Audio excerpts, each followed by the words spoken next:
Hello there, and welcome to Daniel's Infinite Playlist. And this is the classic album review section where we basically talk about albums that have been released in the past.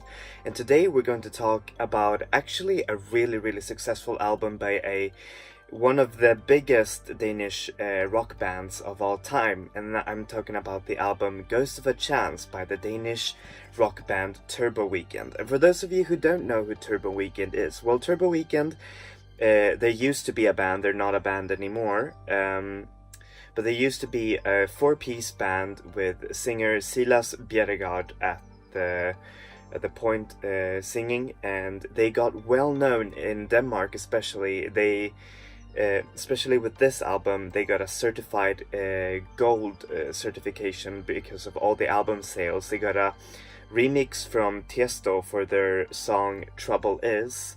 And they even achieved some great, successes overseas. I mean, over the other countries in Europe, in Denmark, especially here in Sweden and, well, Germany, I think, and some other countries as well. So, how is it to listen to this album? Well, it's a bit like this.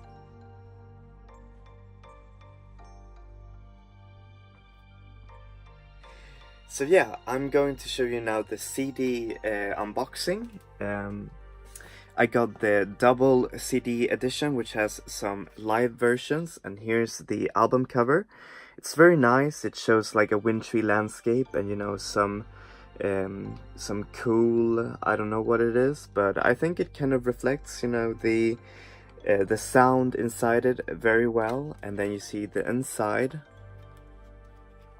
You see a photo, and then the inside is just like this. It's very simple. The thanks and the album credits over here. And I really recommend you to buy the double edition because it has like extra songs. It has one song that is in Danish. It's really nice. Some live versions and really good remixes, especially the Tiesto remix, which is in it. So yeah, now back to the actual review. How is it to listen to this album musically? Well, musically, Turboweekend are described as a synth rock band, and you know, it's kind of vague, a vague description, but I really like the name as well, because they blend in some danceable, but you know, very, how to say, elemental beats to their music. So it's kind of like a lot of rock. They have a rocky sound, but then also, you know, just a lot of electronics going on in the background. And there's even one song that's called Up With the Smoke, Down With the Ash, and that song is just really electronic, and you know, it never reaches though a height, but you know, it's very nice, and you feel that you can actually dance and sing to all of the album. And I mean, don't get me wrong, this album also has slower cuts, just like Sweet Jezebel, and I really like that song, and it's a really good mood for the band as well, when they're not in, you know, full-on synth rock dance mode. And you can clearly see that they had really big ambitions for this album, because it really sounds like it could fill, you know, arenas and stadiums. So, how is this album lyrically? Well, lyrically, this album is quite hard to decode because it changes between, you know, like very personal, very personal views on the self and, you know, like love themes.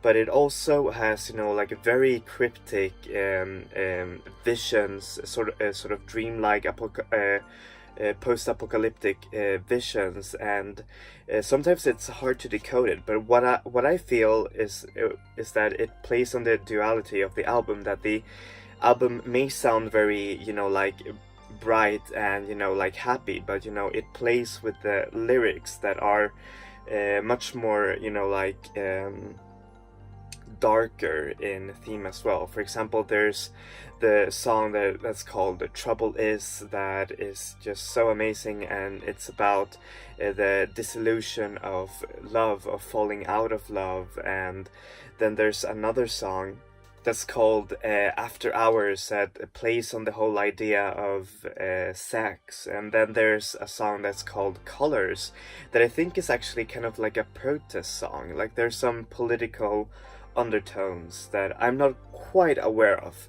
I mean, I don't know. It's just my interpretation, but I still feel that the lyrics are very, how do you say, they're cryptic, but they're still, you know, it feels like if you can get the meaning when you're all dancing and, you know, just in the heat of the moment. I think that's why also this band has gotten such a big success in Denmark, especially because they take all of these big statements and, you know, just blend it like really nicely. And they take, you know, all of these very subcultural sounds and blend it, you know, like with big arena rock, and I really like that. It's wonderful. So yeah, what do I give this album? Well, I give it an 8 out of 10. It is a great album from start to finish, although I feel that it can sound a bit sameish when it goes into its rockier arrangements, because it feels too much like disco punk, and you know, it's just so hard to break from that mold. Otherwise, this album is just really great, and you can understand why they just got such a huge success, and why they used to be one of Denmark's biggest bands. And it's very sad to see that they have stopped making music. However, many of the band's members have started making you know, like their own music. For example, Silas Bjerregaard makes music under his own name, and he sings in Danish, and it's amazing. I just can't wait for the album to release. And then there's another one that's called Mr. Koifish. His music is also very, very good, so be sure to listen to that. So yeah, thank you so much for listening and for watching this video. As always, I'm going to put the artist links down below. Turboweekend are available everywhere. iTunes, Spotify, and you can buy their physical versions. I don't know if their site is open, but I'll still put the Discogs page down there so that you can find it. And thank you so much for watching this video. I really appreciate it. And please like and subscribe if you liked it. And as always, I'm going to come back next week with new album reviews every Wednesday and classic album reviews every Saturdays. So yeah, that's it for me. Thank you so much. Enjoy music, enjoy life, people. Hej då!